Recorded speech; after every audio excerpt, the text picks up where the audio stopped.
안녕하세요. 추세 추종 투자 연구소 올투스탁랩 대표 올투입니다.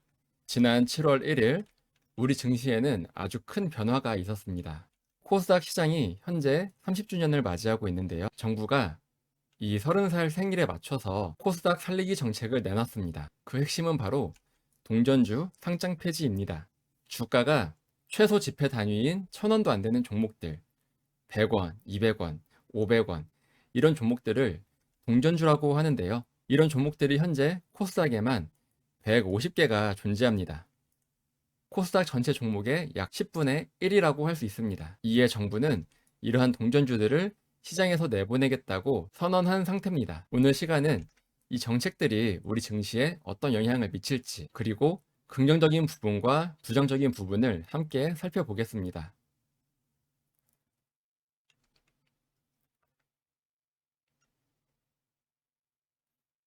왜 지금이냐? 코스닥의 성적표를 보면 우리가 알 수 있는데요. 코스닥이 20년 동안 겨우 1.5배 성장하는 동안 코스피는 6.6배 성장을 했습니다. 또한 코스닥의 동전주는 150개 정도가 되고요. 전체 종목의 8.6%입니다. 코스피의 3배나 되는 엄청난 숫자죠.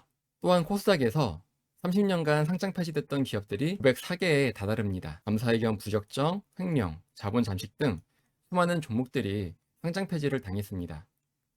즉, 코스닥에는 꾸준히 들어오는 기업이 많았지만 나가는 기업은 상대적으로 적었고 이러한 부실 기업들이 지수를 끌어내렸다는 중론입니다. 그러면 지금부터 어떤 식으로 정책을 진행하는지 살펴보도록 하겠습니다. 먼저 동전주 퇴출을 어떤 순서로 진행하는지 보겠습니다. 먼저 주가가 30거래일 연속으로 1000원 미만 동전주에 머물게 되면 관리 종목으로 지정을 합니다. 지정 이후 90거래일의 유예 기간을 주는데 유예 기간에도 45거래일 연속 1000원 회복을 실패하면 결국 상장 폐지로 퇴출되게 됩니다. 또한 액면 병합으로 주가를 올릴 수 있기 때문에 꼼수 차단 장치가 들어갑니다.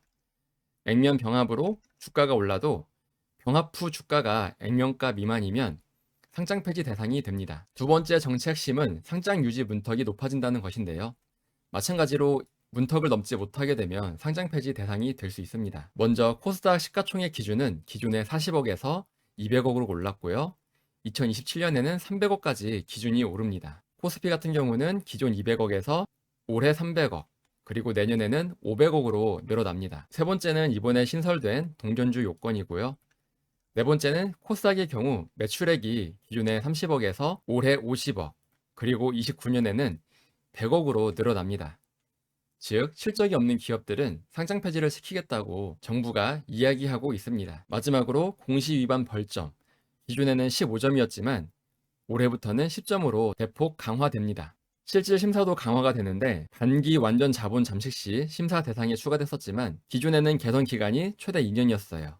그러나 이것도 1년으로 단축을 하겠다고 합니다. 그만큼 부실 기업에 대한 상장 폐지 의지가 강하다고 할 수 있습니다. 그러나 이번 정책에서는 퇴출만을 말하진 않습니다. 코스닥 육성책을 제시를 했는데요.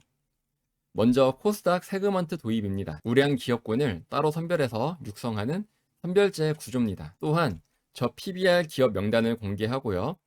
국민성장펀드 150조 원을 조성해서 AI, 방산 같은 첨단 전략 사업에 장기적으로 성장 자금을 공급을 합니다. 이것을 한마디로 정의하면 많이 태어나고 많이 죽는 시장, 다산다사 구조로의 전환을 의미합니다. 기존에는 다산소사였어요. 많이 태어나고 적게 죽었습니다. 그러다 보니 주가 지수가 제대로 오르지 못하고 계속 제자리였는데요. 이러한 정책의 실시로 인해서 우리가 기대할 수 있는 것은 크게 네 가지입니다. 먼저 지수의 질적 개선입니다. 부실 종목이 빠지게 되면 그 자금이 우량 기업으로 몰리면서 지수 체질이 개선될 수 있습니다. 나스닥이 꾸준히 우상향한 데는 첨단 기술로 무장한 공룡 기업들이 포진하고 있기 때문인데 또 하나의 이유는 부실 기업을 빠르게 퇴출하기 때문입니다. 즉, 나스닥 지수가 꾸준히 우상향하는 가운데 수많은 상장 폐지된 기업들이 있습니다. 그러나 상장 폐지된 기업들은 지수에 포함을 시키지 않기 때문에 지수가 더 크게 오를 수 있는데 도움을 줍니다. 이러한 좀비 기업들이 지수를 갉아먹는 일을 예방해 줍니다. 즉, 우리나라 코스닥도 이러한 나스닥식 빠른 신진대사 구조에 가까워졌다고 할 수 있습니다. 그리고 두 번째, 자금의 재배치. 개인 투자자들의 자금들이 현재 많은 동전주에 묶여 있는데 이러한 동전주들의 시총을 모두 합하면 약 5조 원에 달합니다. 이러한 종목들이 정리가 되면 시장의 유동성이 실적, 성장성이 검증된 기업으로 이동할 수 있는 셈입니다. 또한 세 번째, 투자 문화의 변화라고 할 수 있습니다. 주가가 500원이면 싸다라는 생각을 가지고 투자에 임하시는 개인 투자자가 많은데, 이러한 주식들은 위험하다라는 생각의 전환을 일깨워주는 셈입니다. 낮은 가격은 싼 게 아니라 위험하다라고 정부에서 공식적으로 말해주고 있는 셈입니다. 어떻게 보면 동전주만 찾고 있는 개인 투자자들에게 우량 기업에 투자하라고 떠밀고 있는 셈입니다. 네 번째, 저평가 해소의 계기입니다. 저 PBR 명단을 공개하겠다는 것은 기업들이 주주 환원을 할 수 있도록 압박하는 효과가 있습니다. 기업들이 주주 환원을 시작하게 되면 그만큼 시장 전체의 밸류에이션이 올라갈 가능성이 아주 큽니다. 그러나 부정적인 영향도 있습니다.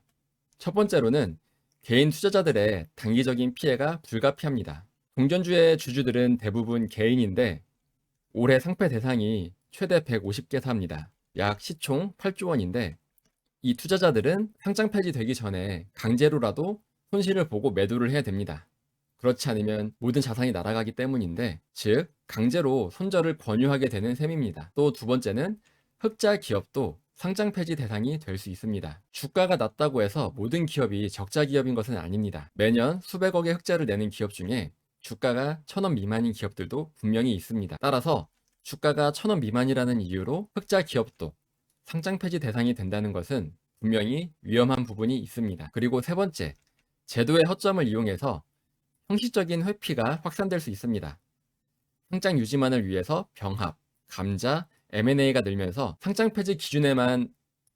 폐지를 피하는 기준에만 부합이 되지만 기업의 본질은 그대로일 수가 있습니다. 즉, 이번 정책의 취지가 훼손될 우려도 있습니다.